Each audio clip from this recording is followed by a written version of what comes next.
Run, party, repeat. Welcome to the East Coast Adventures Dirt and Vert Podcast, where we talk all things running, racing, and training to help you get ready for your next big adventure. Learn from our successes and our failures, and have fun at the same time. Join us right here every week with inspiring guests who share their captivating tales from the trails. And remember, nobody cares. Run faster. All right, welcome back to the Dirt and Vert Podcast. I'm David. And I'm Matt. And we have Jamie Saunders with us today. Jamie just finished a 200-mile race, which we'll learn a little bit more about later in the podcast. But, we got the pleasure of meeting Jamie at the Cherokee this past year. She was definitely a solid female runner up front and just barely missed the cutoff right at the very end. She would have been only the second female to finish that race, which is pretty impressive. And I got a feeling she'll be back to finish it in 2025.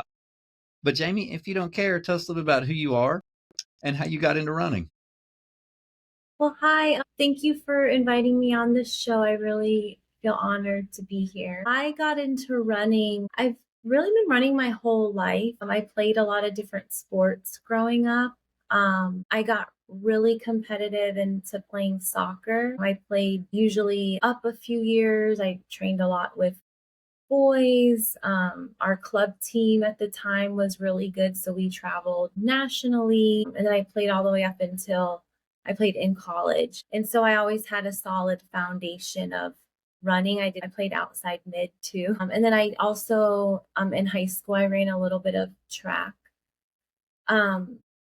It wasn't until after I graduated, and I was living in Gainesville, Florida, which I still live. I met a group of girls that were already kind of running together on their own and doing some marathon training. And one of them was a trainer at the local gym that I still go to.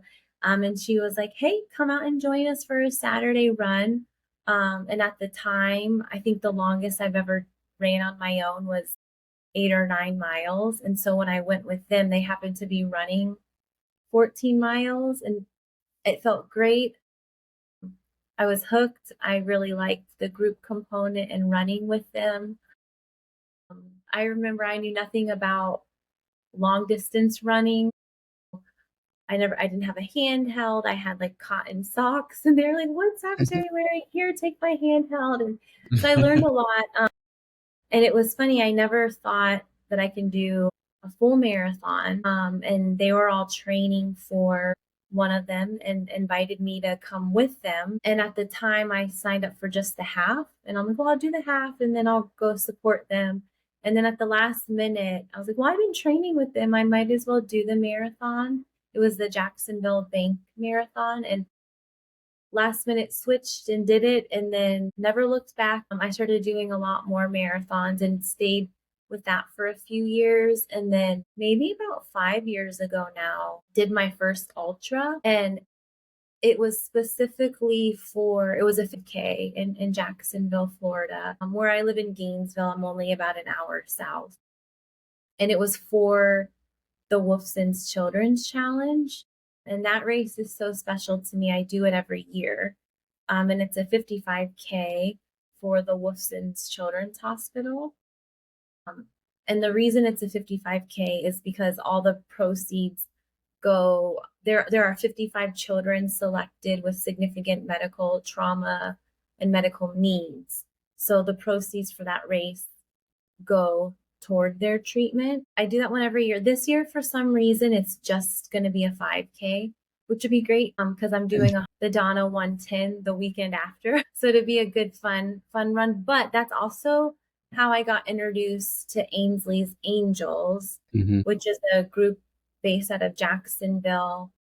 No, I'm sorry. It is international, but they have a group based out of Jacksonville for kids that are differently abled and wheelchair bound. So they partner you with one of the kids. So I've done a few of their events now and typically get my same partner, Bella, who's awesome. And last year she did most of the full K with me for Wolfson's. There was maybe like half of a loop where she just couldn't do. And then so Yeah, so I try to do that race every year. And then, but once I did it for the first time, I've never done a trail race before. And I don't remember how I learned about there's a race down here on Mother's Day weekend. It's a half marathon, but in one of the trails, and signed up and met so many great people in the Florida ultra community that are still my really good friends till this day.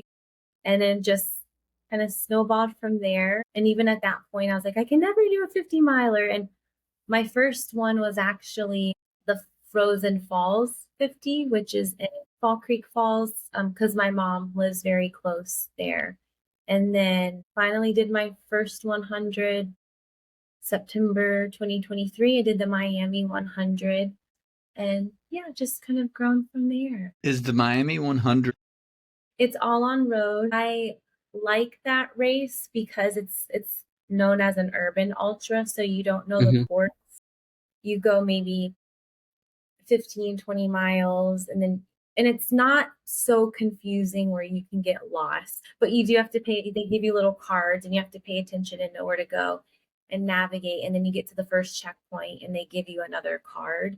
But it's in really cool. You go through downtown Miami, Miami Beach, South Beach, Little Havana, really cool places. And then I also, let's see, this past summer, and I'm going to do it again this summer, they have the Miami 50/50, which is a partner run. And so the format is the same. You and your partner have to complete the full 50 miles together. But again, you don't know the course. It's like you go from checkpoint. And that's the race director down there, Lewis. He's just wonderful. So I told myself I either want to run in the Miami races or help volunteer and crew. So this past September, I crewed two of my good friends. I'm going to do Miami 50/50 this year, and then I'm going to crew someone else for the Miami 2025. But I heard that in 2026, they're going to create a Miami 135. Like, okay, I'll run in that one. Yeah, they're kind of going like the bad water there. Is it in the middle of summer? September. So September in Miami is still pretty hot. Yeah, still very warm.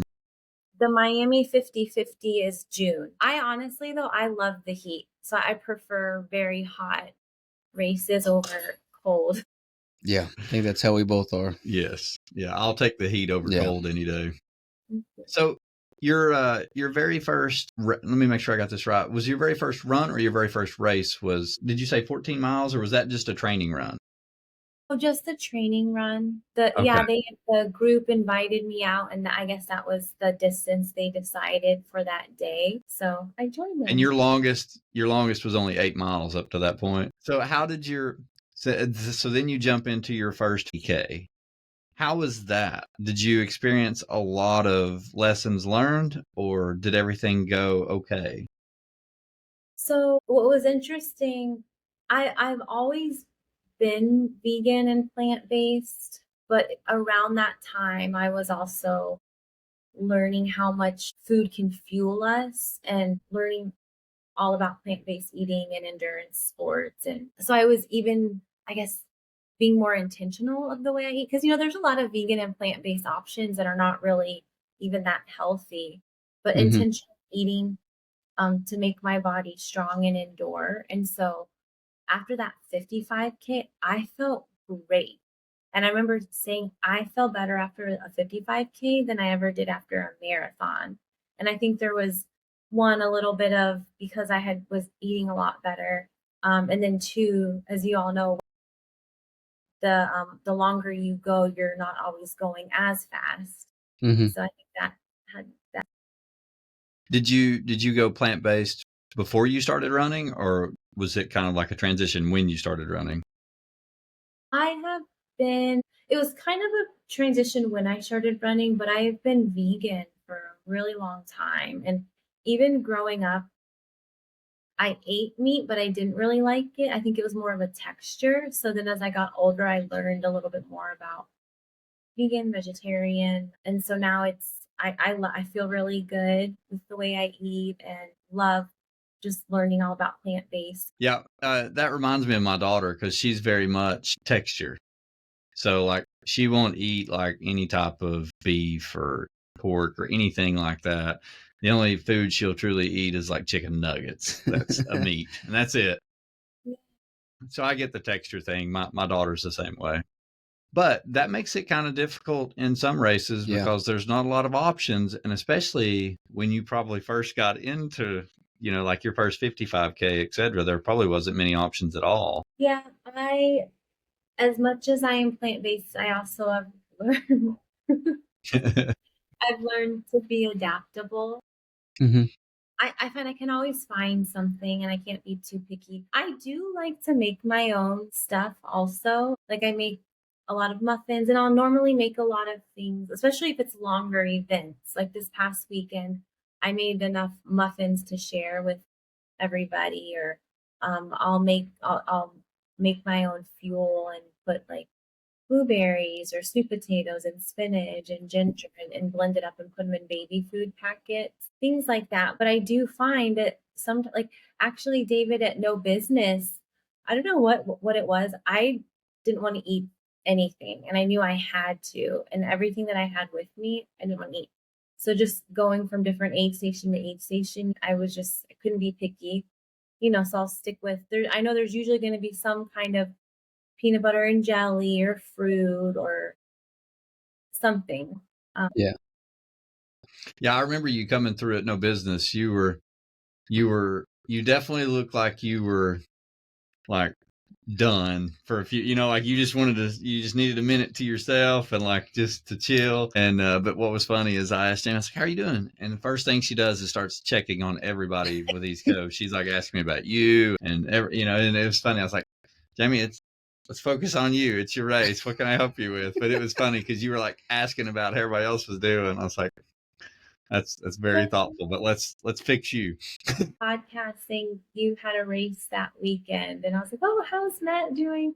Well, I don't know. For whatever reason though, I started just not able to take in any food.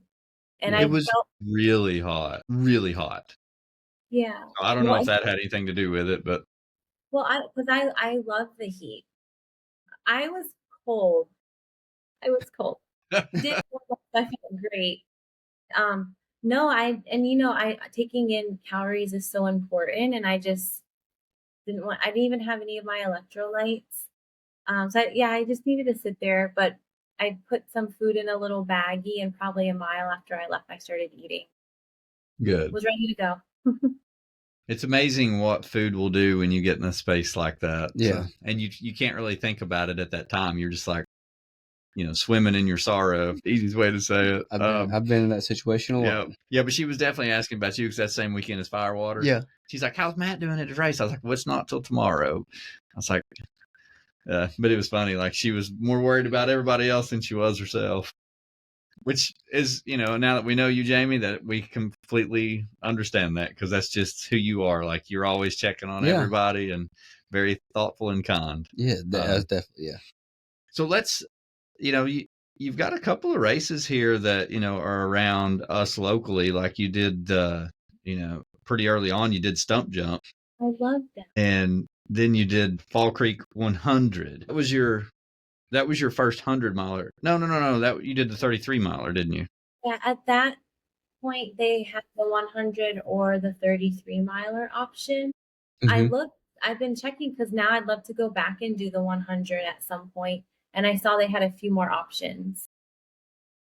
Well, and then you go and do Frozen Falls 50. So I guess at this point now in your running career, this is your longest distance is the Frozen Falls 50 miler. How did that one go? I felt great. Again, Frozen Falls. So my parents moved up there about 15 years ago. Any races in that area, I love doing and having them there. And that race was special because my dad came. The way that race format was, it was about 3 loops of 16 and a half miles, give or take. And so coming through the second loop, my dad was there. He's like, oh, are you done? I was like, oh, no. But it was really good to have him there. I was it's funny with that race and the 33 miler, I was very, very anxious because of how cold I knew it was going to be, because I've gotten hypothermic and I don't do well in the cold. That was my first experience having my water bladder frozen. Oh yeah. But once I got out there and got moving, I felt great. I'm just always so enamored by the mountains and so grateful to be there. And I look at it as, I know I can't run up the incline and make it sustainable. So I looked at it as going up the mountain, or, well, now this is very icy and muddy and slippery. So it slows you down a little bit. Mm-hmm. So I was thankful for that because it preserved my legs a little bit. So again, I felt great. The only issue I had was there was a water crossing, and it wasn't a lot, but you got your feet wet a little bit, and I was trying my best to avoid it because of how cold it was, and I slipped. And before that race, I got heated gloves. So I was so excited to try them, and I slipped in the cold water, and I got water in my gloves. So those gloves were short-lived. So I never experienced that level of cold. Mm. And then I had other mittens at my like the base camp, so I just put those on when I got there. They weren't heated, but no, that was the only issue. And then another issue I ran into that it was my fault I didn't consider is up in the Tennessee area that time of year, it gets dark at like 3:30. So I had on my last loop, I had maybe 3 or 4 miles, about 5 miles left, because there was 3 of those miles right down by the water. And it was pitch black dark. I didn't have a headlamp. So I used my phone, and by the water section, it's extremely rooty. But you get past that, and then you're on, I don't know if anyone is familiar with Fall Creek Falls, then you're on that little sidewalk that goes by the cabins in the hotel to the finish. So like, if I could just get through this rooty section, I'll be fine. And it's funny, my good friend Marty, who also has a podcast, I took out my phone as a flashlight and I don't really listen to anything when I run in the mountains, because I love taking in the silence, but I put on one of his podcasts and just listen. So it was a familiar voice I was listening to and trying to navigate with my phone through the darkness. But as I finished the race stretch, I was like, "You need a headlamp. What's wrong with you?" And I was like, "I'm sorry." That was a big lesson for me. Yeah. How long did it take you to get your bladder unfrozen? Definitely through, I would say, toward the end of the first loop, I was able to drink water. So about toward the end of the first loop, it started to melt just a little bit. Once you started running the course, I guess, generating a little bit of body heat, you kind of started breaking it up. Yeah, and it was a cold day too. The sun came out. It was just cold, but I think the sun also helped it melt. Yeah. That's a bad feeling when you realize that your hydration's frozen. Yeah. I've luckily never had that happen yet, because I try to stay away from cold races. Yeah, I think it might have been Marsha's that froze up at Did it? Fall Creek. Did it? Yeah. Wow. Fall Creek Falls 100. But that's I mean, it can happen for sure. So the 50 miler, did you have any fueling issues, or did everything go okay there? Everything went okay. I think what I was doing at that point was, I'd have gels and stuff with me in my pack. And then at each loop, I was looking forward to something a little more solid and warm. So I had a big thermos of very warm coffee and whatever I was eating. And yeah, I had no issues. And I look even at what I've used even for electrolytes has changed a little bit too. But I don't remember what I used. I think I still was using the scratch gels, or the little fruit snack chews. I don't remember what I was using to drink for electrolytes, but I had no issue. Well, that's good. Yeah. So what about for your first 100-miler? I also see that you did, we'll skip over this one because we just kind of go to your 100, but I also see you did, River to Sea, and then you did Caney Fork, which is pretty hard race, that 40-miler. Our buddy Doug puts that on, which I think John Harden's taking it over now. But then you go and do your very first 100-miler, which is what we were talking about earlier. You did the Miami 100, which sounds like a pretty cool race. It does sound cool. Did that make you nervous? It did, but I kind of look at things that, one, it's always good to feel some level of nervousness or butterflies in your stomach before you start something. I think that's a good thing. I remember growing up, I would always get nervous before a soccer game and learn that whenever this feeling goes away, there's a problem, because I never want to feel like, I fully have something covered. There's a quote that I really like, and I apologize, I don't know who said it, but it has always stuck with me, and it says, "Do the thing you fear, and the death of fear is certain." So that always stays in my mind. And so signing up for Miami, that was in my mind doing it. And I'll normally get nervous like the night of. And of course I did. But then once you get going and just being with everyone and your body is moving and taking everything in, I just become so grateful to be there and to be able to be running. So I assume you didn't have any headlamp issues with the 100-mile because you learned that in the 50.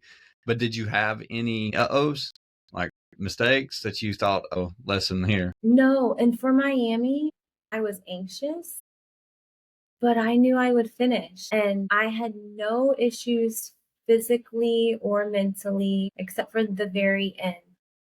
But the only issue that I had, and I've never had up until that point, I've never had after, was chafing. I use Squirrel's nut butter and I use their Happy Toes. And again, never really have had issues, but that race, I chafed so bad that every time I saw my crew, I was either changing or putting something else because it was very wet and dewy. I guess the dew point was really high and humid, which weather-wise, that feels good for me. I like that, but it made me chafe and feel a little uncomfortable. But so I changed a lot. And then I felt good. And then the last maybe 5 miles, because the last 5 miles, the race starts at Louis Coco. He's the race director and really wonderful. The race starts at his martial arts studio and takes you all around the city. And then you end at the martial arts studio. So when you're running down A1A, it's actually like a 9-mile stretch to get back to his studio. And I'm like, when are we going to be there? So that's when I had a little bit of, I was just ready to be done. But then, of course, the last 2 miles, I knew I was close. And so I started running really fast. And that was exciting because I was like, I guess I had more in me. And I saw a rainbow, and rainbows are always so special for me. So that gave me a lot of energy and encouragement. Yeah, I had really, thankfully, no issues for that. Well, that's awesome. Yeah. Especially for your very first one. The format sounds really cool, though, where they give you directions and then you run to the next aid station. So how far do you have to run between aid stations? It is about 20 to 20. Oh, for aid stations. Well, you have crew. But then from the aid station / checkpoint where you get a different map, it's about 20 to 22 miles, give or take. Oh, wow. Okay. So you get directions for about a quarter of the race, and then you get the next direction. So you get directions for maybe 5 times at the most. Yeah. That's kind of cool. Yeah, Did you ever have a fear of getting lost, or did everything? I mean, was the directions pretty clear? They were very clear. I'm also pretty good with directions, especially on road. Mountains and trail is different. That one I've gotten lost a lot. I got very lost in Caney Fork. Never scared because I know I'll eventually find my way back. But for a road ultra, no, because I'm very good with directions. That's good. That's It's good. easy to get turned around on a trail, especially if someone takes the flags or they've been moved, etc. We've all been down that road. Thank goodness for a GPS like a Gaia app, because I remember the very first time I ran Warhammer, I was so lost. Some of the hunters had pulled up all the flags, and I ended up on a highway and had to pull up like Gaia and then walk back, like just turn around and walk straight back and like cut through the woods to get back to the trail where I'd gotten lost. It took me forever, but I would never have found it though without a GPS app. Yeah. So thank goodness that stuff's around now. Yeah. Yeah. For sorry to go backward, but for Katie, No, for not at all. extremely lost. And I remember, because I knew, one, with the mountains, I'm never going to be the fastest. And at one point I started to feel spider webs. There's a lot of people that were in front of me. I think I did something wrong. So I eventually found my way to an aid station, but I realized it would have been the aid station, the last aid station you see before going to the finish. And I walk up and I'm like, oh, I think I did something wrong. And they're like, I think you did too. So they called the race director, and then they called a ranger had to come get me. But because of what he had access to in his little cruiser, he had to bring me back 10 miles, almost 10 miles backwards. So I lost 10 miles, and they're like, are you still going to do it? And I was like, yeah. So I finished, and I was very grateful. And I never wanted to be a burden. I felt really bad. But once I finished, I learned that a lot of people got. Yeah. And it's there's some technical parts in that trail too. So, it's not easy. So to have to do an extra 10 miles to get back to where you were originally at, that's kind of hard to swallow for a minute. You didn't have any problems hitting the cutoff though? You still were able to finish on time? Yes. And actually that's the race. I realized at Cherokee when I saw Brian, we were like, how do we know each other? It was from Caney Fork. And I remember going up. That's also the race. After that race is when I purchased my first pair of poles. Because I remember having to bear crawl up a mountain. And so it may have been like the last 2 miles. And I'm literally, being from Florida, I've never experienced bear crawling and being really nervous that I could fall down potentially. And I'm finally getting to the top, and Brian's coming up behind me, and he's like, do you want my poles? And I was like, no, thank you. And he said something like, yeah, after this race last year is when I got my first set of poles. We both kind of now at the same point and got to run into the finish together. So it was kind of neat. And then that's when I learned a lot. Well, the fact that you finished speaks volumes to your determination and also to your toughness. So because a lot of people are like, now, go ahead and pull me from this 10 extra miles. Done. Now, you have done, it looks like you have at least ran in the Keys Ultra 100. That was my first 100 attempt, and that I didn't finish. It was interesting. That was the first time I experienced getting nauseous and throwing up at a race. I know some people are like, I can just get sick and keep going. For me, it just takes so much out of me. And so I thought I was done at that point. And I think I laid down in the crew car for about an hour. And then I was like, I'm going to keep going. And little by little, I started out walking. I couldn't take anything in. I had to, thankfully, someone had no flavor Pedialyte. So I started taking that. And then little by little, I was able to take in more stuff. So I was very thankful that I was able to keep going. And then once the night section came, it was beautiful, a completely different race, and I felt good. But I strained something in like the arc of my foot, and I had to sit for a little bit and decide. It was really hard because I felt like if I kept going, I was worried I would injure myself. And I was really upset because I overcame that one hurdle of throwing up and felt fantastic. But I didn't want to hurt myself. But at that point, I think I had to stop at mile 62. It was after the famous 7-mile bridge, and I stopped.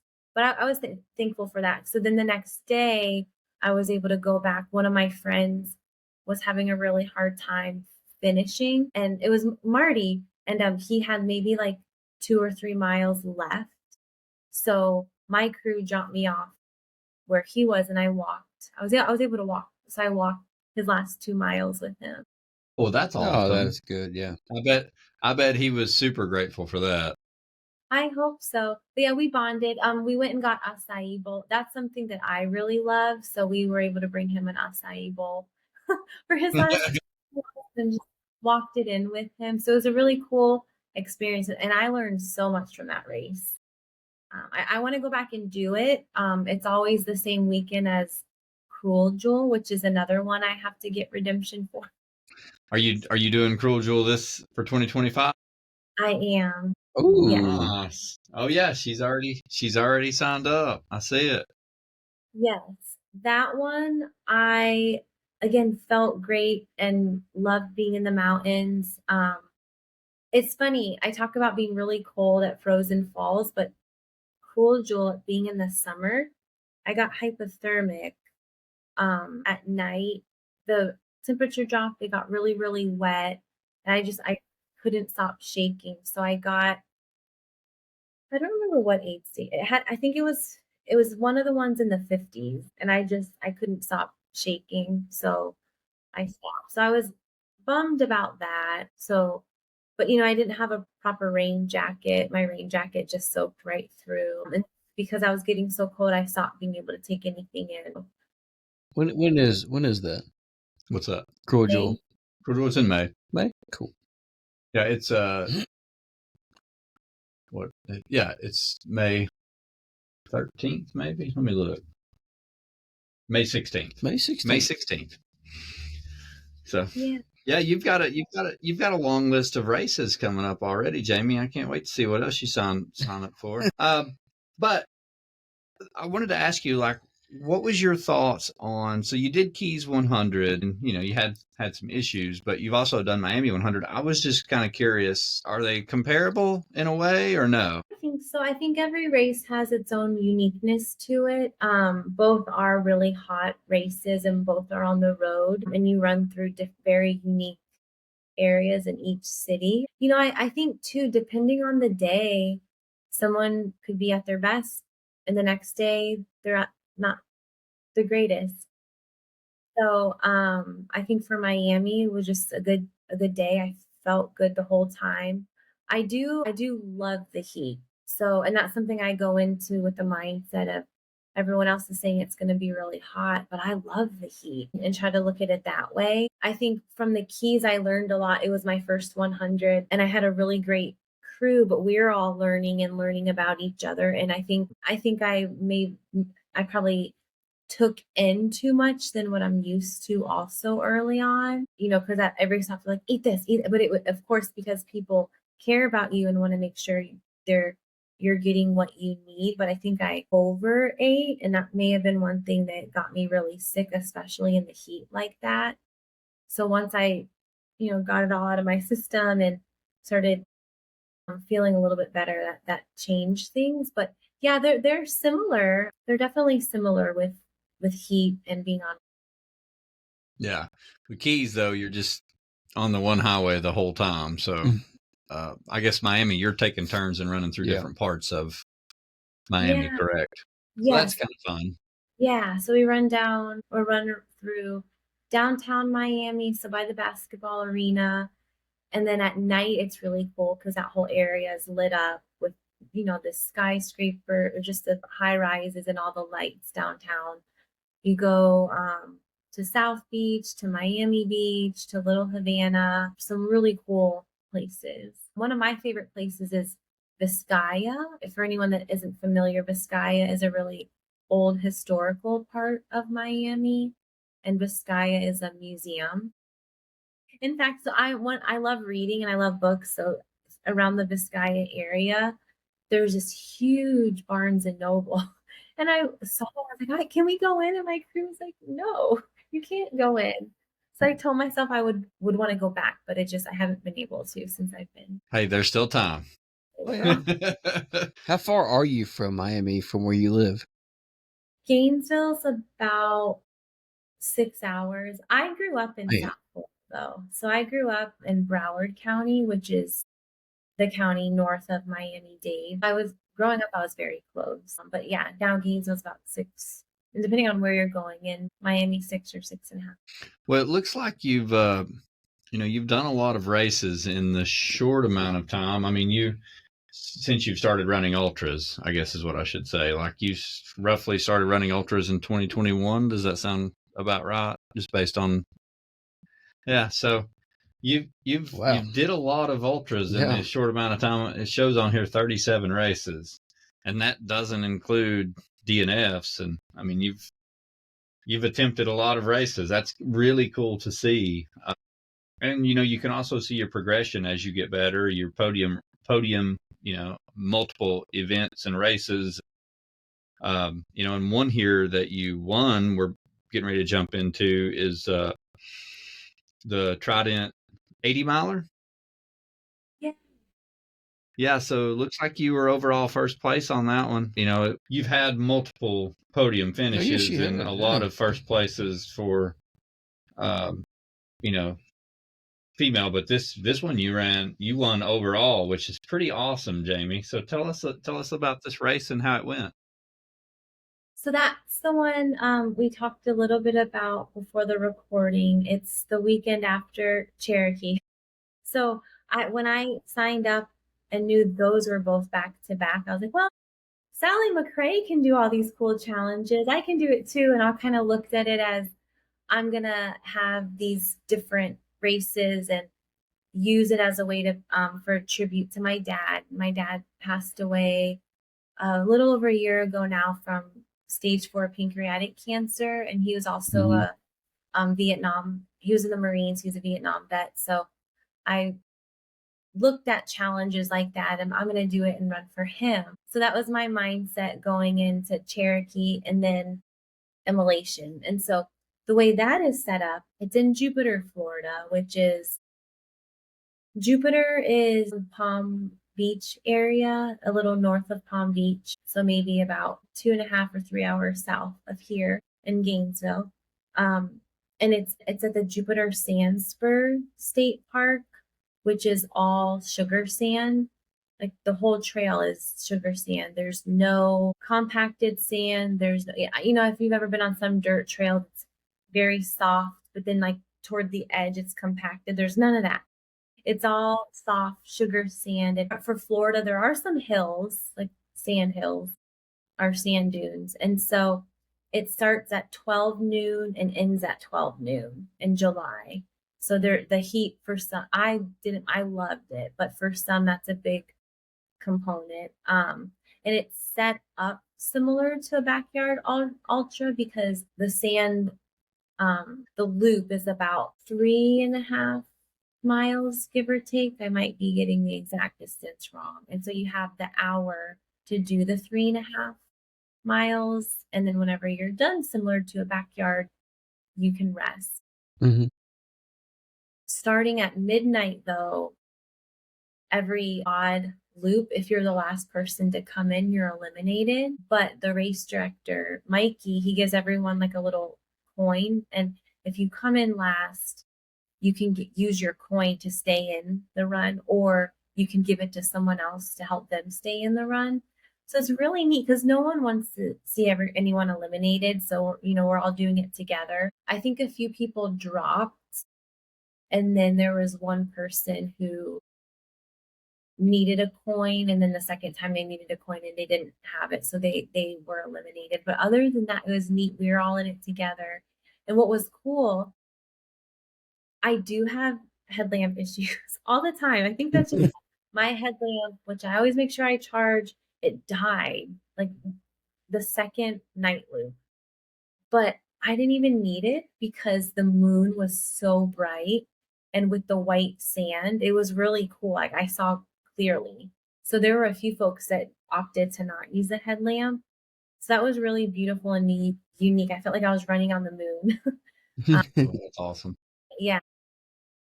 And then I didn't realize that they were timing each loop. So where your time like culminates and then there's a winner for that component. I just kept running.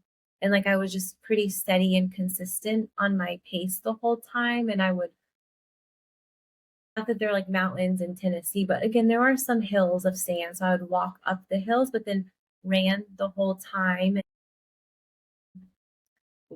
There is a video, I can send it to you guys if you want, because there's a video at the end and I didn't realize that I won. And I was very surprised, like, oh, you won. And I was like, really?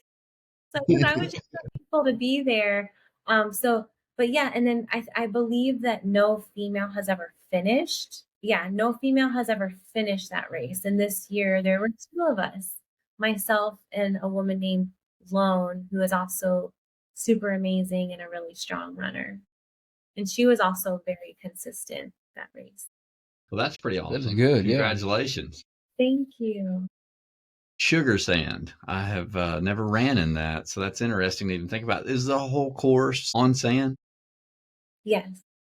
Oh man. So like that's just like start like I would imagine that has to like start wearing on your legs at some point. Could you feel the muscles like because you're kind of having to pull your foot out?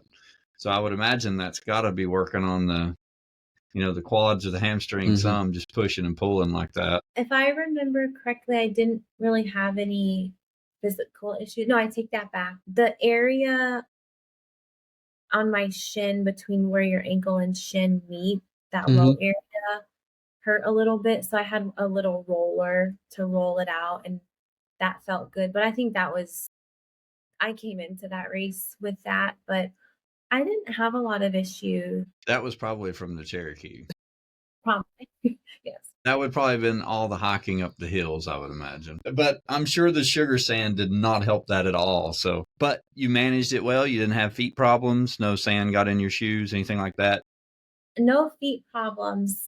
Sand did get in my shoe. I did have to dump out my shoes a lot, but no, I felt really good. There's a powder. I use Happy Toes, the Squirrel's Nut Butter Happy Toes, and there's a powder. I can send it to you. I forgot the name, but it helps to take out and absorb moisture. So those are two things for every race. I always make sure that I'm using. And then fun fact. So this year they're adding a component called Infinity to where after you do the 24-hour 80 miler, they're going to turn it into a backyard ultra. Cool. After that, it's going to be last man standing. So that'll be fun. I mean, I can't imagine there's many left standing at that point, regardless. I think they said if there's I don't know what the number is, but if there's at least 4 or 5 people, they'll continue. Well, if they do that, they need to give you all like 100-mile buckle if you can get 100 miles. Yeah. It's like 3 races in one ratio there. I know, right? That's kind of cool. I like that.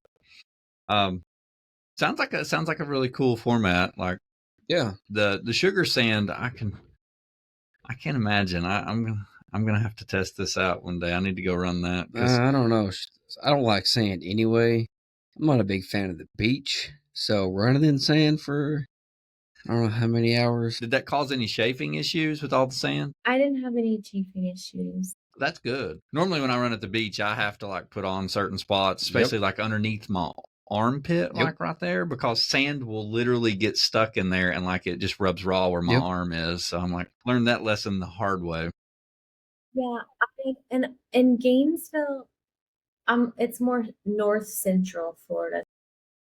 Florida is a peninsula, so I'm never too far from a beach, but it's not like where I grew up in South Florida. The closest beach is still an hour and a half away, which is St. Augustine. So my plan was to do some training on the sand, but I just was only able to get out to the beach one time. And it was so, you go to the beach and there's the hard compacted sand and then there's the soft sand. And it was very, naturally you want to go toward the hard compacted sand, but I was like, no, I have to run in the soft sand. But even that's not comparable to sugar sand. It's so different. It's very soft and deep, and it's a very different run. Is it also loose? So did you have like sandstorms? That's a good question. I don't remember any sandstorms, but it wouldn't surprise me if that happened in that area. Okay. It happened at no business. there was no sandstorms, but there was dirt storms. I don't know if you remember that at the aid station, but like all of a sudden it would just like, you couldn't see nothing. Dirt would just come over the hill and it would just like engulf you. Really? Yeah. It was crazy. And I think it was just because it was so hot and dry. Yeah. And we were like on that road. Yep. Goodness. Yeah. Everything yeah. I had was basically red dirt at that point, or like, like that reddish brown dirt. Like it was just, everything was that color. But that's interesting. I just wondered like if the sand's that loose, I figured it might be blowing around. So I've got to ask you now about one more race, and then we'll jump into your huge accomplishment from this week, but the Barkley Fall Classic. So tell us about that experience, because that race is always fun. I have always been fascinated by Barkley, and I guess I didn't realize till more recently that the Barkley Fall Classic and the Barkley Marathons are different, because I would love to do the Barkley Marathons. I know it's a secret to get into, but I would love to do it one day and figure it out. And so when I learned about the Barkley Fall Classic, I signed up. I believe I signed up in like January, and I found out I got in 2 weeks before the race. Oh. And I was very grateful. So, what can I say? I was familiar with Frozen Head because when I do go up and visit my mom, she's only about an hour and a half away. Mhm. So I hike in Frozen Head a lot. And in fact, I hike a loop that I do pretty much all the time is Chimney Top to Old Mac and back to the ranger station. So that's about 10 or 11 miles, just hiking. And normally when I've gone in, different seasons. So I've gone when it's been really cold. I've gone when it's been really hot. And when I've hiked, I bring one of my dogs, the one that was trying to get in my lap, Elliot. He's a German Shepherd mix, and he has a little differently abled paw that goes out. Somebody, before I adopted him, broke his paw and just left him. And thankfully he was found. And I tell people he doesn't let the hard things stop him. So he's my hiking buddy. So I took him, I always take him with me for the long hikes in the mountains. And he was running up and down, and he'll run up and then run back down to make sure I'm coming. So when I found out Chimney Top that's part of the race, I'm like, I've hiked it before, and Elliot has hiked it. So that was always in the back of my mind and giving me motivation. And that one I felt really good. Of course, that race, we were talking a little bit about anxiety. I do get anxious and butterflies before any race, but this was the first race. It was a different kind of anxiety because I knew it was hard, but it also excited me. And it was challenging but doable. I didn't really know what to expect. I was like, oh, it might be cold. So I was preparing for it to be cold. So I was happy that it was a relatively hot race. And so there's those 3 sections that are popular for being really tough and challenging. I made sure that I didn't come with like protected eye gear or sleeves for my arms or legs, but I did have gardening gloves. Mm-hmm. Those were the best thing. And I brought 2 just in case someone else needed some. So I had 2 in my pack to just give away. But no, and so that part going down Rat Jaw where you need the gloves, that was difficult, but the other sections were a little bit more challenging only because when I was going up, I felt like I was mountain climbing. And there was one part where it was funny. Some guy had to like push me up, and then right when he did, they got a picture of it. And he was like, oh, man, to the photographer, he's like, you would get a picture of that. My wife's going to see kind of thing like that. But then you go down and you're scooting down. And it was funny. My legs were not sore. I felt really good. But after the race, my arms were sore. And I realized, because you have to be a little strategic because you can't go fully down on your high knee or backside. You have to kind of use your arms and have your foot there. And it's more so going down on your foot. So I looked at it, I was like, oh, this is kind of like a slip and slide. And then you go back up, and I felt really great. There were like grown men laying in fetal position on the side of the mountain. I felt good. I think for me, and I missed the time cutoff for the 50K by like 5 minutes. And I was like, oh, so, but I was not disappointed because there was one section I did get a little lost and turned around. And, I stopped and took pictures. There was one guy I kept seeing that he was always sitting down. So I was like, I gave him a lot of salt tabs, and I wouldn't change any of that, Mm-hmm. And there was one going up Bird Mountain. There was a few times where I just kind of sat on a log because my quads were, I was like, just to rest my quads, but I moved the whole time. The high school football players come and volunteer. So I was talking to them and telling them thank you and good game because I went to their game the night before. So I wouldn't change any of that. But then I'm like, if I miss the time cutoff by 5 minutes, I know I can make it next year. So yeah, I did the marathon finish, but I think the marathon is essentially a 50K.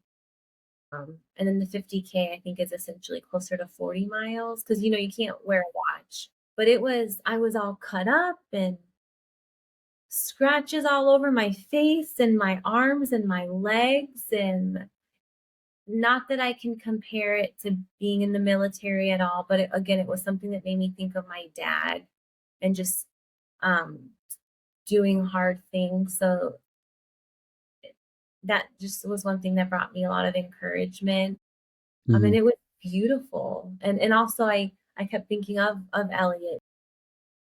Like I said, I've hiked it for fun, and he can do it. I'm like, if he can do it, I can do it. So it was definitely a beautiful, unique challenge, and I loved it. And I met some really great people. That's where I met Whitney, who's Mm-hmm. super awesome. And I listened to her podcast with you guys, and we became fast friends. And her and a few of our other mutual friends from Florida all want to come up and do it. And then because my mom lives so close, I invited them. I'm like, we can do some training runs up there. So we'll have a little group of some Florida runners coming up. How did you like the ladder climb out of the prison and then going underneath the bridge, like running through the tunnel? It was cool. I would say it was a little bit creepy, but it was neat. I felt like it was just a part of history. And so it made me want to learn a little bit more. I know the front part of the prison, there's a museum and restaurant. And that's where, if people did have someone, like that's where spectators could go. That was also another little aid station. So some of the high school football players were there. It was really cute. I was like, good game, guys. But before that, when you go under the tunnel and over the ladder, that was a really old part. It was neat, but creepy. It is, I get the creepy part because like you're running through that, tunnel underneath that bridge, and it's got water under there, and you're like, oh, this is probably how like some people tried to escape, Yeah. like you're sitting here thinking like, yeah, but it's really cool. It is definitely a part of history, and it's just a really hard race with so many different aspects involved in it, like, cause you're trying to navigate, or you're climbing through, like Rat Jaw. It's just an uncleared trail. So you're trying to pull yourself up with briars up this power line climb, and it's just, it's different. Like, I think it's such an attraction for people because of the difficulty of it. Mm-hmm. And, it's a cool draw, especially to have that in Tennessee. Yeah. Yeah. So you're already registered for it for next year? Or for this year, I guess. Yeah, this year. I know. Happy New Year. Yes, Happy New Year. I'm on the wait list. But from what I remember I got in, like I said, 2 weeks before. But what I remember from last year, there was like a post saying, if anyone is interested, email me and let me know. So I'm going to act like I'm getting in. And even if I don't, maybe see if I can volunteer or at least go up and support some of my Florida friends that are going to be there. I'm hoping I will get in, even though I'm still on the wait list. Yeah, you got a good chance. There's a lot of Yeah. people that end up dropping. So I think last year, a lot of people, Yes. it was a lot of room left at the end when it started. You know, and just a shout out to you on this. I see that you did the Fiery Gizzard Ruck on the half marathon, and you won it. So congratulations. That's a fun little course. It was beautiful. Yes, it is. I love the waterfall and stuff. John's got a cool race there. But congratulations on the ruck. That makes it even more difficult. Yeah, I was up there for Thanksgiving, and I wanted to it was my first ruck race. And I just wanted to go slow and take in all the beauty. It was very hard because I was like, I can run. And then I was like, well, is that frowned upon? So I didn't run. And then there were some parts where you're literally like mountain climbing. So I looked at it as good training. But part of even just preparing for ultras is I do swim a lot, and I do a lot of strength training, but I'll ruck too, just to do something different. And so rucking isn't necessarily new to me, but that was my first race, and met a lot of great people doing the ruck part too. Yeah. Did you do any, did you have to go buy a ruck pack just to do this? And did you do much training beforehand? No, I had a ruck pack, and I didn't do any training for the ruck component. Nice. It was some of those, there was a lot of runnable sections. So I've hiked the Fiery Gizzard before, but I started on the other end. So I was a little familiar with the course. I never got all the way to the end. So there was some runnable sections, but going up some of the mountains, it was really steep. So I had my ruck, and I looked at it as just good training. The worst bruise I've ever had in my life was in that race. Really? Yeah, I did the marathon, and you run through that like rocky area, like it's nothing but rock. Yeah. You probably did it very, very early into the race because you started on the other side. So, you go like down into that ravine or whatever, and it's just like all rocks. Then you get back on the trail. I was running through that and fell and landed right on my butt. And I had the biggest bruise. I mean, it stayed there for weeks. And I was like, and I forgot I'd done it. I finished the race, and I told Mike, I was like, man, I've done something to my glutes. And then I realized I got a bruise like this big. But I would imagine that was challenging, getting through those rocks with the ruck, trying to make sure like your feet, steady and everything. It was a challenge. Were you okay after? Oh yeah. My pride was hurt more than anything. What year?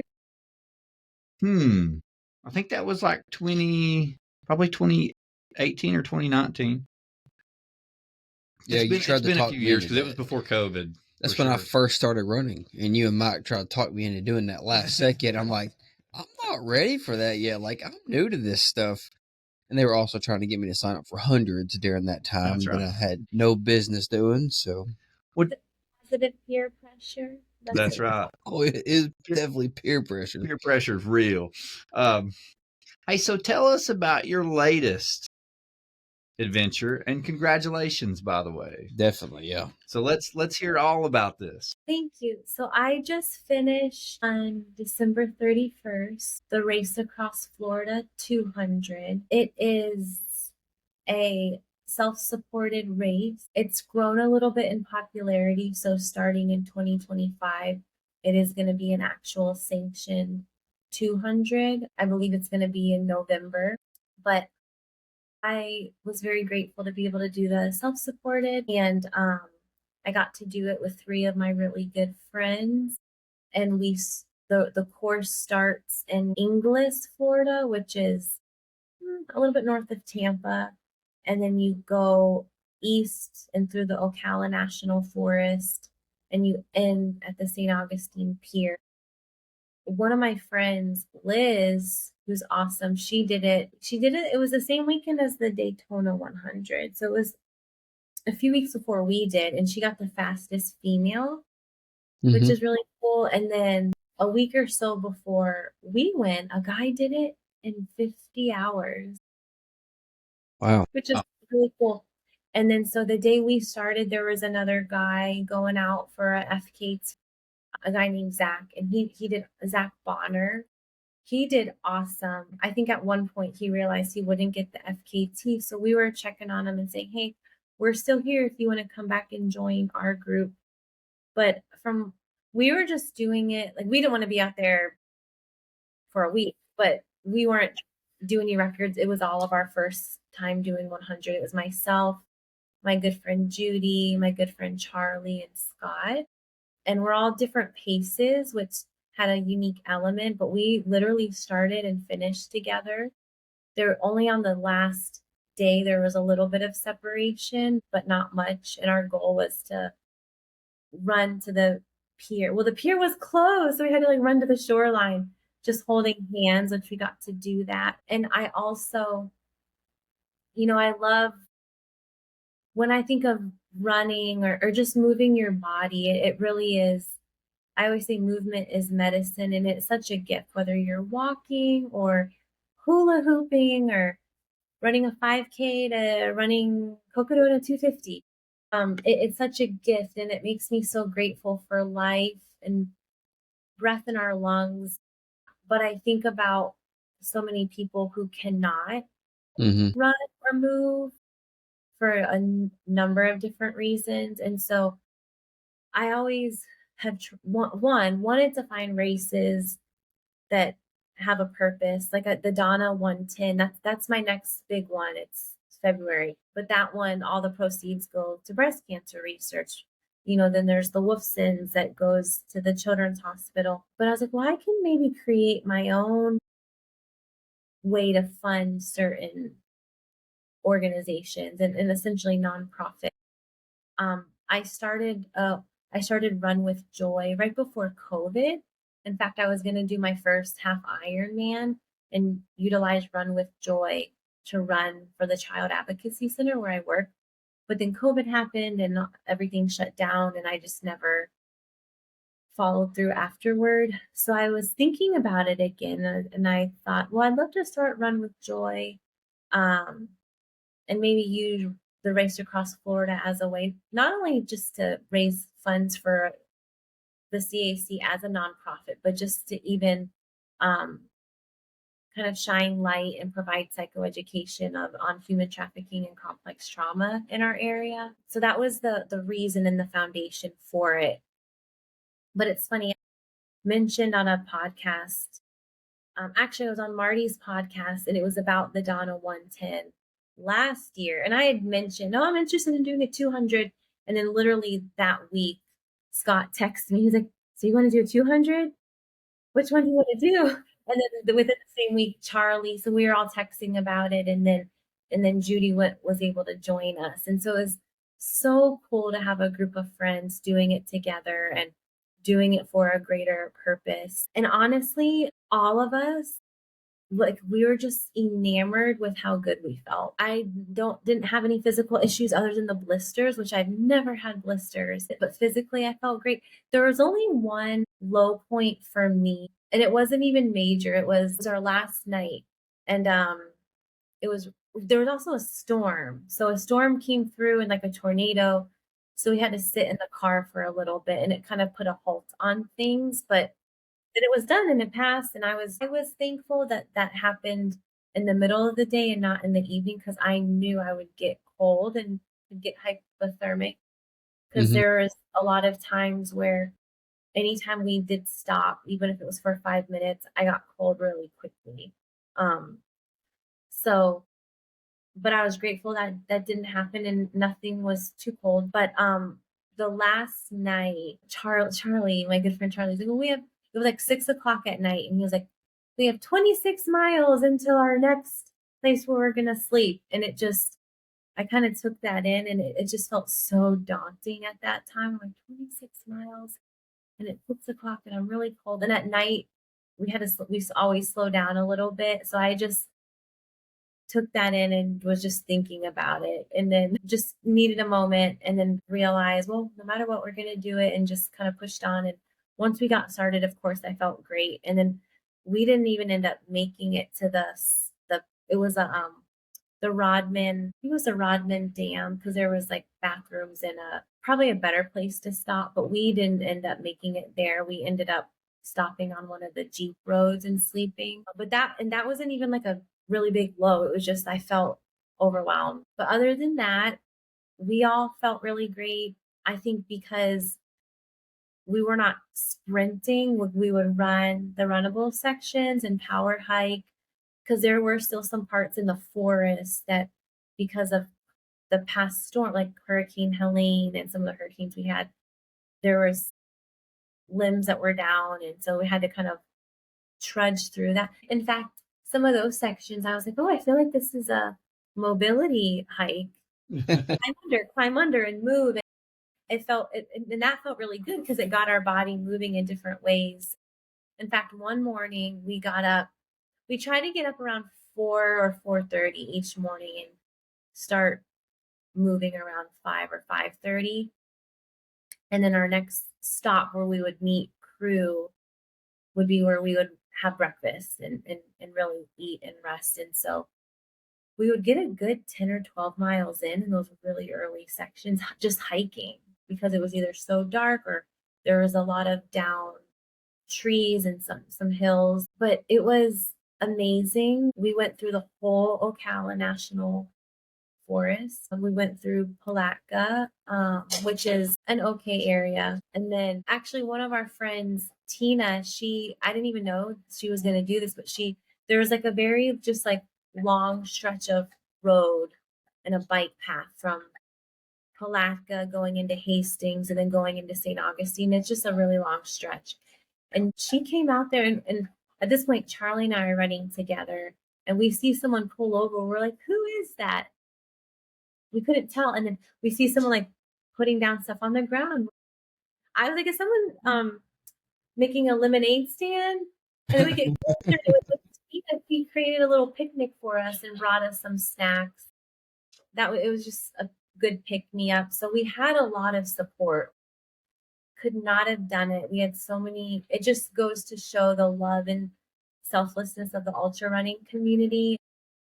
The race is self-supported, but there is a really great group called the Marion County Sherpas, and Joe Miller. I just can't say enough about how much he helped us. And he was the one that taped my feet every morning because I had blisters, and that's something I've actually never experienced. Our good friend Jordan, who actually did Race Across Florida in the summer, came out, and I said he needs to get a double buckle because he ran most of it with us. Wow. He would start, like if there was a 10 or 12 mile section until we would see our crew, he would kind of meet us out when there was a mile or two left to show us the way, because especially at night, some of the trail could be hard to navigate through. And he that's what he would do. He would just be standing there in the middle of the forest waiting for us and help us navigate. So he was awesome, and different people came out, and I love blueberries. I guess word got out about that. So people would bring me blueberries. It was really sweet. And Scott's mom crewed us the whole time. Oh, wow. The whole time. That's cool. She did an ultra. I bet she was wore out. Oh, definitely. But it was so, and I'm not naive to think every 200 is going to be like that. But it was just really great. And I was thankful to be able to do it with such good friends and a great way to close out the new year. Another Andy Matthews, he is the race director of Long Haul. And I love Haul. And I love Andy and his wife, Amy. And Andy came out at the start and met us and ran with us, I guess. And he's done this before. So there's a really tricky section that's not on the map. So he wanted to make sure we knew what to do. And then he met us the last day toward the end and ended up taking me home, which I was very grateful for. And so it was just really neat. And like I said, Charlie, Judy, and Scott and I were already good friends, but this bonded us together. Mm-hmm. It was really neat because it also, people that I work with were interested because, I wanted this race to be able to raise funds for the CAC and kind of educate people in that component also. So I had a lot of, my boss was checking on me and making sure I was okay. That is awesome. Is that, who did you say? So who puts this on? Is it the Warrior? I'm trying to think. Is it the Warrior races or? I forget the name. Rob. Is it Warrior Adventure Racing? Are they the ones that do it? I think so. And then, and I really don't want to say the wrong thing, so I apologize if I am. But Hunter Lininger, who does a lot of really awesome, cool races and FKTs, I believe it's his parents. Mm-hmm. They're going to be putting on the sanctioned race. Well, that's really cool. Yeah, and Hunter, I believe, has done this race. And I've never met him, but I followed some of the things that he has done. He's really cool. But it's the Marion County Sherpa group that really is kind of the glue that goes out and helps every single person or group that goes out and does it. Yep. So did you earn that huge belt buckle? Yes. But what we had to do, it's going to get mailed to us. Mm-hmm. But I've seen pictures. I can't wait to see a picture of yours. That's really cool. Yeah. And I didn't realize, I guess I just thought that this was like uncrewed, but they do have some aid stations there for you all over the 200 miles? No, when I said aid, we had to create it ourselves as far as like when, and I'm the type of person, I'm not the greatest with logistics, but I'll be the one, if you tell me to do something or where to show up, I'll do it. So like, I think Charlie and Scott and the Marion and Joe from Marion County Sherpas helped, and Jordan, because he's done this before, helped to navigate, okay, this would be a good place to meet up because this is a campsite. And so there'll be bathrooms or picnic tables or just a place for the cars to pull over, or, there was a few sections, believe it or not, there were a few sections in the state forest. I was so shocked. There were hills, very like long, slowly going up the hill. So those were really long stretches that there wasn't really anywhere to like pull off the side of the road. But so sometimes there was a few times they would try to meet us there to break up that section. Yeah. So it was all like you kind of figure out and create where you want help if needed. So there are no aid stations. Wow. Okay. Well, Jamie, I have a question for you. Yes. You've got a lot of, you got a lot of races on here. Which one do you think is the most memorable and meaningful to you? They all are in some way. I if it's okay, I think I have a few. Definitely Wolfson's, just it has a special heart, a place in my heart. Golly, that's a really hard question. I think though, two come to mind. One is the Donna 110, which I'm doing again this year. The Donna is, most people know about the Donna Marathon. It's a really big marathon and all the proceeds go to breast cancer research.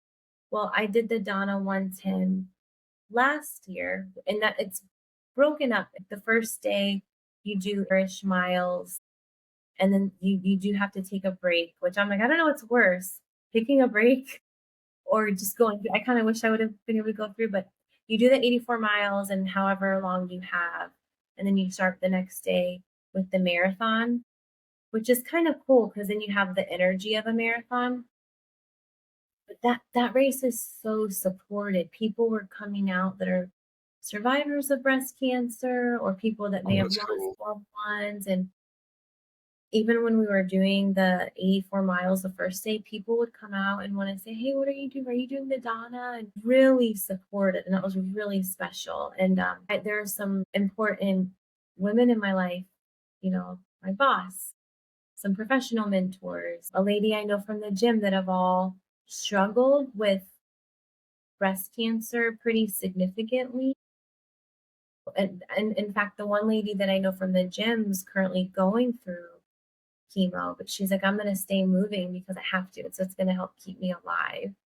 And so running for all of them was really special. And then I did a race in March. It's called Bronze Dragonfly. It's one of the ones you can do, like a 6-hour, 12-hour, 24-hour, 32-hour. I did the 12-hour, and it's in Savannah. During the race, because it's around, I forget the name of the park, but it's around this really pretty lake. And a few loops in, I noticed there's a woman, and she was in a walker, and she was really sweet, and she was cheering everyone on. And when I run, I say hi to everyone. So I would see her, and I would stop and talk to her and say hi. And she told me her name was Laura. She was just really sweet. And as the day went on, I noticed she was just out there the whole time, making her way around the lake little by little. And so I started telling some of my friends, I'm going to say hi to Miss Laura. So everyone was talking to her, and she just was encouraging everyone. And then Marty was there crewing, because he did a miles with Marty. He helped support 3 people that were doing their first 100. So that race, one of the ladies was doing the 32-hour race and doing her first 100. So he was there supporting not only all the runners, but there to support her. So when I said, Marty, there's a lady coming around. Her name is Miss Laura. When she gets here, can you make her a hamburger and just make her feel welcome? Finally get around to that one loop, and she's just sitting in the tent with Marty and talking, and has a hamburger, and just super friendly, encouraging everybody, and no one really knew who she was.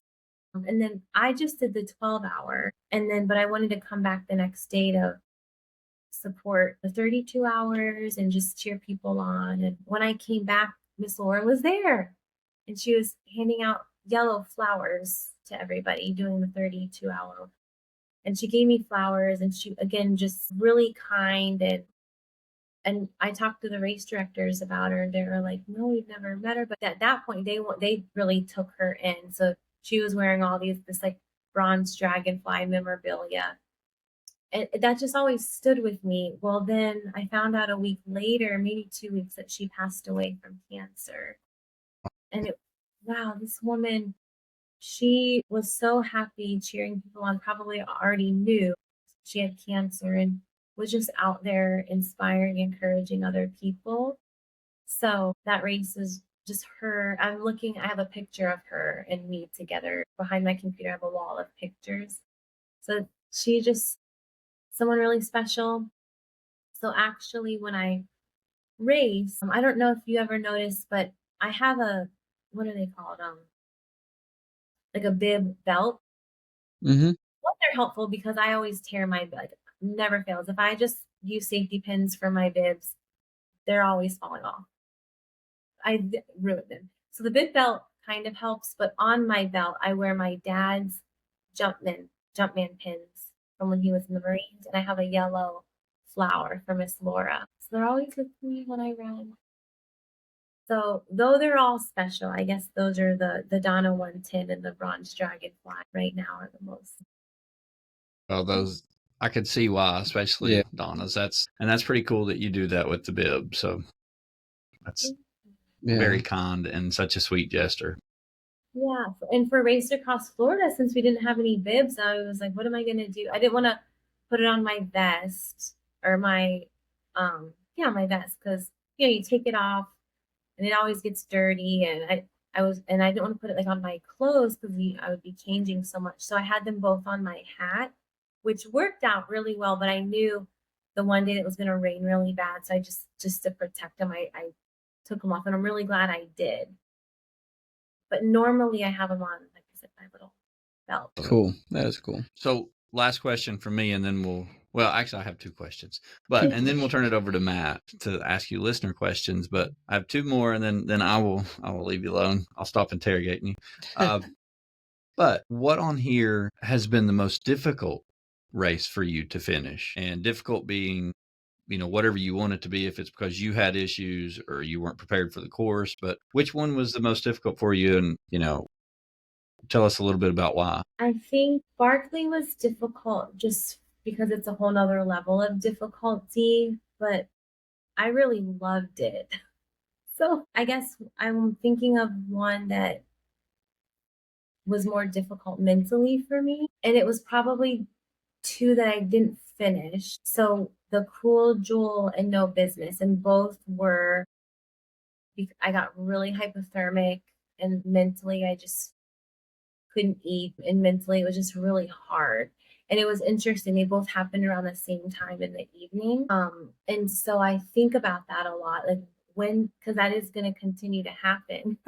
And how do I push through those moments? I know a lot of it is getting better gear and being more intentional, having it even when I don't think I would need it. But the mental component of when I get that way, and I think it continue to put myself in those situations is the only way I know to overcome it. Which is why I want to do them both again. But it also, I love it because it shows me there's still so much work I have to do in my own heart and my own mind. And that's the beautiful thing about running, which is the cool thing about ultra running in general. I feel like it has a way of taking anything that's there, all the ugly and all the things you need to grow, and bringing it to the forefront. And if you let it, it can really not only humble you, but teach you something. Though those are difficult, those are also moments that have taught me a lot. Well said. Yeah. Leads me to my next question, which I think you partially answered already, but why do you run? At the end of the day, when everything's so hard and, it's, sometimes you're just not going to finish a race, and, there's some days you don't feel like running, but why do you do it? What keeps you going? A few things. Overall, I'm really just grateful for the gift of running and just to be able to move. It really does put things into perspective. It makes me so grateful for life and to have legs that can move. It makes me grateful that I want to get out and do something like that and to do hard things. It makes me think about the people and kids who cannot. And I don't think I mentioned this, but I am a licensed mental health counselor, and I work with kids that have experienced very, very complex trauma. And I always think of, I'm choosing to do this, and they don't choose what they've gone through. So that also helps put things into perspective. Yeah, it's also kind of my alone time to think and process. One of the things I can honestly say is I'm sure you're very helpful then when you volunteer, because if you're, dealing with kids and especially troubled kids, like I would imagine some of us are like babies when we come through the ultra 100 milers in our self-pity and sorrow. And you probably are very helpful in that situation just because of you being able to understand how to respond and, help people understand and deal with what they're going through. So I admire that about you. Thank you. Yeah, actually, I was gonna run long haul again this year. I loved it. Last year was amazing, but I'm gonna volunteer instead this year. I don't know if you know this either, but both of my dogs, Oliver and Elliot, they're certified therapy dogs. So they come to work with me. They work with my clients. Oliver can go to court whenever clients have to testify. And I've been wanting to volunteer their services at races. Because for people that are dog lovers or animal lovers, I see how much during a race, just petting a dog brings so much joy. And for people that aren't, that's okay too. But I know it brings me a lot of joy when people bring their dogs. Andy, the race director, I was like, can I bring Oliver and Elliot too? And no harm if I can't. He was like, yes, please bring them. So this would be my first time being able to volunteer their services as well. Oh, that's really cool. Yeah. Oh yeah, I know that even at our events, every time you see a dog, it's like straight to him, it's petting him. My little boy, he loves them. He would chase him down just to pet him and hug him. So. Oh yeah, you better believe if there's a dog there, Mary's going straight to the dog. Yeah, there was a dog at No Business. Well, there was a few, but there was at the race start this year. It was the Great Danes. Oh yeah, so cute. Yeah, and I went up and said hi, and it was a husband and a wife. The husband was running, And so the wife had the dog Ruka. And so at some of the aid stations, I was looking for them, and I made sure I went up and said hi to Ruka. So they do bring a lot of joy. Yes, that's awesome. They sure do. Well, Matt, I'm going to turn it over to you, sir. All right, we got a few questions here. The first one is pretty understandable, but how do you train for elevation living in Florida? That's a good question. I get asked that quite frequently. So a few things. I do a lot of strength training. In fact, in the morning, I have a little window before heading into work. And if I have to cut back on something between strength training and running, I'm going to cut back on the running to make sure I get all my strength training in. So that's a big component. But as far as elevation, the rucking helps. I'm very grateful. We have a really great local gym called Gainesville Health and Fitness. I swim a lot too. So there's an indoor lap pool. It's just a great gym. So I'll take my ruck and I'll go on a tread and put it like at a very high incline and just power hike the incline with the ruck. And that's hard. And then I live pretty close to University of Florida. So I'll run down there and then do the stadiums. And then, believe it or not, there are some hills in this area. So again, not far from one of the steeper hills. It's 8th Ave. And then there's some offshoot little neighborhood roads that are like super steep. So that's where I'll go do my hill repeats. So that helps. And then when I am up in Tennessee, it's not that I can go every weekend, but, visiting my mom right now, my mom and my brother, they're my only family left. So I make it a big priority to spend time, especially with her. And I just love being in the mountains. So when I'm up there, I use that time to spend with her, and then definitely more so power hiking and exploring some of the mountainous areas. Yeah.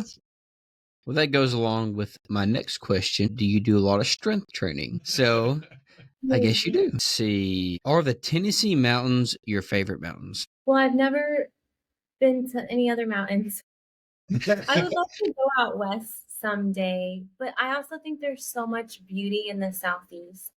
But I would say yes, they are so beautiful. I know I'm doing Georgia Death Race in March, so I am excited to see that. But Tennessee is so special and unique to me. And there are some areas already that I love to explore, like Frozen Head is one of them, and Fall Creek Falls. But I also love finding in Cherokee, but I also love finding off-grid areas that I've never experienced before. So I would say yes. Cool.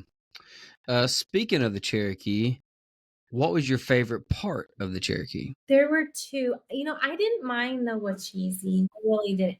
The part that was harder for me, and maybe again, time of day, mentally, I don't remember the name, but it was more of a technical Rudy portion, and it was by a campground.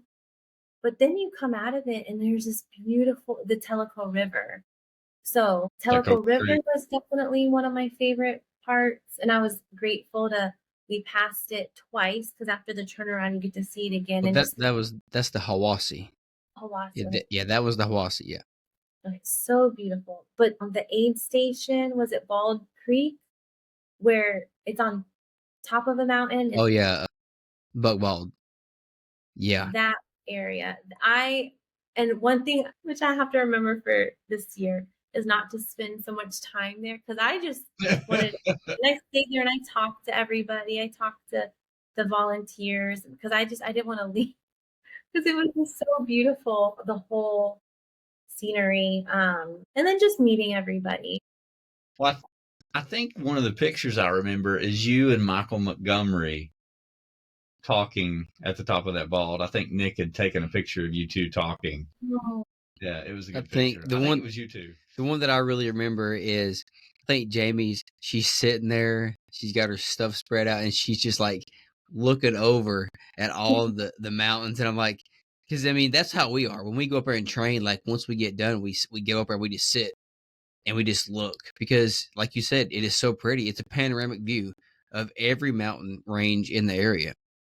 It's Yeah, and I tell people the pictures don't do justice. So I'm gonna have to not take as long or go up there and train or hike so I can take it in. But for the race, I'm not taking it. Yeah, I noticed Jamie didn't select the 2 hour early start. She's going for She's it. going for it this time. No, I feel like it'll be a good challenge. It's not going to be easy for me because I will never run. I mean, if it's a short race, I will run up, but power hike the inclines, but the down climbs are not. Some people are like, I'm going to sprint down. I cannot. I would Yeah. fall off the mountain if I did that. So I still have to be very mindful of that. So what I need to do is keeping those things in mind, not dilly-dally at aid station. You got it. Yeah. You got it. You were so close. Oh, yeah. I mean, well, I don't even know how many minutes it was, she but didn't like much more. I mean, you've got it. Like, Yeah. Thank you. So I guess you kind of answered it. The hardest part of the Cherokee would have been that other side next to the Hiwassee, the Rocky, and it is the most technical section. Mhm. The John Muir Trail on that side, it is. I don't know why it wasn't hilly or anything. It was just I wasn't fond of that area. It is like David Cowell says. He goes, "That's not a single track. That's a half track on some of them sections." I mean, and then you're looking down, and I don't know what time you got through it on your way back, but I'm sure in the dark it wasn't fun. I think I got through it on the way back. It was still the day, but at that point, I mean, the sun it was getting kind of down. But at that point, I'm like, I'm finishing, and I'm going to go through this section. But I was already on such a high that it wasn't. I didn't have the same challenges I did going through it. Yeah, awesome. Let's see, what kind of hydration mix do you use? I learned to not be picky because if I'm ever in a jam and I don't have my own stuff, like for your races, what did you use? Hoist hydration. Yeah, I tried it and I liked it, but me personally, I use the Go One More or the G1M Sport. Yeah, G1M Sport. Yeah, but I do get to a point in races where I can't take in a lot of calories. So I've been trying to find some very high caloric or high density liquid stuff. So I do like Tailwind. They have the 200 calorie little packets. So I'll start out with the G1M Sport, and then later on in the race, I'll make sure I have the Tailwind. Have you tried the orange flavor yet? Tailwind? No, of the G1M Sport. No, I just use the watermelon. The watermelon is my favorite. Yeah. But I want to try the orange one just to try it. Because like you said, like we talked about in our last podcast, where we use multiple different hydration mixes because like you said, you may not have what you need. And if you're not testing it out, your stomach's going to go. So that's good advice. I use a lot of their products. I use the Bear Nutrition. I use their plant-based protein. In fact, in the morning, I have my little protein mix after strength training. But it's the plant-based protein, the reds and the green mix. Or I'll mix my own, like, if I don't have the greens, I'll put like spirulina. So I kind of make my own little concoction. And it was funny for Race Across Florida. It's like the simple little things you look forward to. So then I looked forward to my own little protein mix every morning. So between that and the G1 Sport and then the Tailwind 200 calories are very helpful. Yep. Let's see. What shoes do you like to run in? I wear the Hoka Challengers. It's a very popular shoe. I don't think I've never tried those. Yeah, I think it's one of their most popular ones is the Challenger. Because they're more hybrid because they're good for trail and road. Okay. And my last question is, what are your future running plans for 2025? Goodness, she's got a list. Let's hear the full plan. Yeah, well, I am signed up for a few. I have my next race. Well, actually, is Wolfson's, but this year they're only doing a 5K. but I'm going to do it with Angels. That's the last weekend in January. But then the following weekend, the first weekend in February, I'm doing the Donna 110. I have Georgia Death Race. I'm doing my first High Rocks.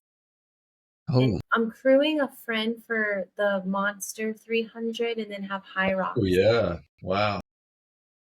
I'm doing a Deca Fit challenge with my ruck because I have something in Ocala.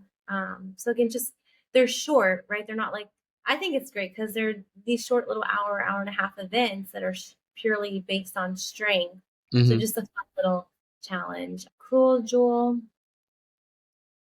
Cherokee, and Immolation. I'm going to do Miami 50-50 again. Brewing for Miami 100. Hopefully, Barkley Ball Classic. Yes. And then there's not running, but there's a swimming, an open water marathon in the Keys that I'm interested in. It's called Swim for Alligator Lighthouse. It's an 8-mile swim in the ocean. You have to have a partner that kayaks. And so my good friend Judy loves to kayak and hates swimming. So I'm like, we'd be the perfect pair. So it's just a matter of timing if that would work out. But I have if not this year, next year. And then there's still maybe, I can go on a whim too, because sometimes like Judy is like, do you want to do this? I'm like, sure. So, and I was looking at maybe doing one more of your races, especially since I'm on the team now and I'm always up in that area. So just trying to put the trips up there accordingly. Well, and that's how we were going to end, is we wanted to say welcome to the team. Yep. And we're very, we're just, the amount of turnout we had for people that applied for the team was just overwhelming. It was amazing. It was. But, we're excited to have you on the team. So welcome aboard. And we can't wait to see what all you do in 2025. And we're just glad to have you on the team. Yeah, I was very grateful because, I think I've said this before, but just when I met you guys and everyone was so friendly and I just felt instantly connected. And when I learned there was a team, I was like, I'd love to be a part of the team and help out when I can and encourage others and just be part of something really special. So thank you. Thank you. And we'll start working on the swag here soon, and we'll get everything ordered, and then we'll start sending out gift packages to all of the teammates. Boxes for everybody. Yes. Thank you. Yeah, you'll get plenty of swag. Definitely. I will say I really enjoyed meeting Sam at Cherokee. It was her aid station where I missed the cutoff. And so I got Brian's wife. And so I got to spend a lot of time with her. And it just made me excited for being on the team and meeting everyone. It's just a huge family at this point. We just, it's a pretty awesome community. It is. Jamie, do you have any questions for us? What inspires you guys? And why do you guys run? Well, I think I like to run first for my kids. I want to inspire them to do stuff that, as a kid, I didn't know nothing about. I didn't know nothing about running, just sports. So for them to see me doing hard things and knowing that when they come and see me struggling, that we're not going to quit. We're going to keep moving. And then for my own health, I mean, like, if I wasn't running, I'd probably be sitting around doing something else that probably not too beneficial. Yeah.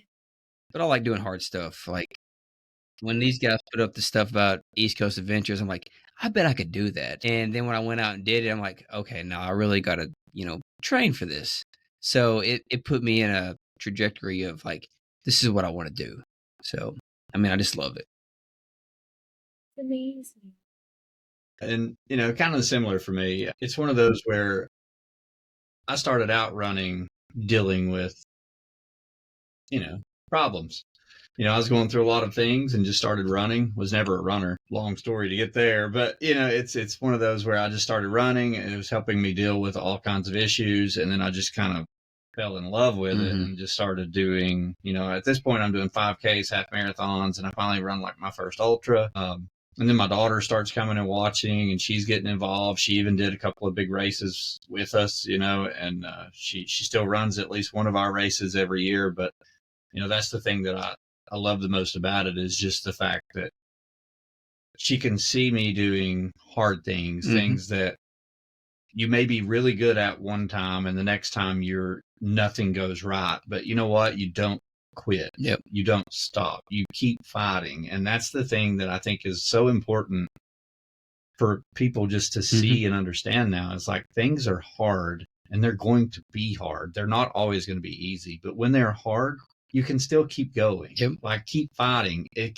Once you get past a certain point, it will start to get better. Now, granted, it may be a long time. It may be hours, maybe days, it just depends on what you're doing in life and in running. But, you can get through it. Yep. And you just got to have that mentality and have that will to keep going and to push and fight back and keep fighting. And it's one of the reasons that I just continued to keep running, was I wanted her to see that, you don't just quit. Yep. Things are going to get hard and you don't quit. But also with that, it just became part of who I am. Yeah. Like, it helped me mentally, my mindfulness, being out, being out in the woods running, just being able to work through things. It's so important to my mental health. And I just love that part of it. And then, you get the bonus of what a community. What a community. So, that's how East Coast Adventures became what it is like, I hope we just continue to grow. But it was all because we wanted to give people that same experience that other race directors gave us. Yeah. And that's what it's all about. It's just trying to inspire and help create a bigger movement to where more people get involved. And, that's why we even started the podcast. That was another question I had too, is why you guys started this. Thank you. Yeah, it is such a gift. I love the way it brings people together. Yeah, it does. Learn how you do one thing is how you do all things. And so it's neat how much you can learn through running. That is exactly it. Yeah. It's a great point.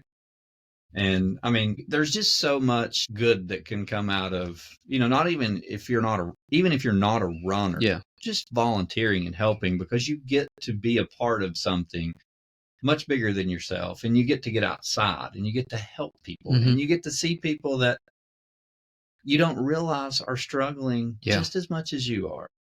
And that's just life, and it's okay, and help them. Things will help you. I think, and that's the thing about it. With the podcast, like, we've got to learn so many stories from people, and they've shared stuff that we had no clue about. And, just getting in the running community, they'll come out run our events. Well, we didn't know their story until you start really talking to them, and then you think everything's fine, and then they'll tell you stuff. You're like, wow, we didn't know that. So the community that we have, just even locally, has shared stuff. It's grown. And with the podcast, you get to share that with everybody. Everybody's getting to see these stories. So it's a big impact that we get to share with everybody. It really is. I love listening and hearing other people's stories. It's always, no matter who it is or their walk of life or whatever they're sharing, it always inspires me. So thank you guys for having a platform to do that. Well, thank you so much, Jamie. And thank you for being on the podcast, taking time out of your day to join us. It's been a pleasure learning your entire story and getting to talk about some of these events with you. And thank you so much for being a part of the Nobody Cares Run Faster team. Absolutely. And Happy New Year. What a great way. Happy New Year. Yep. And I'll end the podcast with this. Just want to give a shout out to someone that has obviously been doing hard things all year, but Ed the Jester just broke the 100-mile, most 100 milers in a year record. So he just finished, I believe, 51, 52. And I think his target is to go over 60, and I think he has till the end of February. Wow. So, Ed, I know that you had that record. It was 40-something. Then Walt took it up to 50, 51, and then you just got it back. So congratulations, sir. That is a hell of a run. Kudos to you. I know that. No, we were congratulations, Ed. Oh, don't worry. You'll meet Ed at some point. Everybody does. He runs way too many races for you not to meet him. Well, Jamie, thank you so much, and we can't wait to see what you do this year. Absolutely. All right. Well, have a great evening and happy New Year.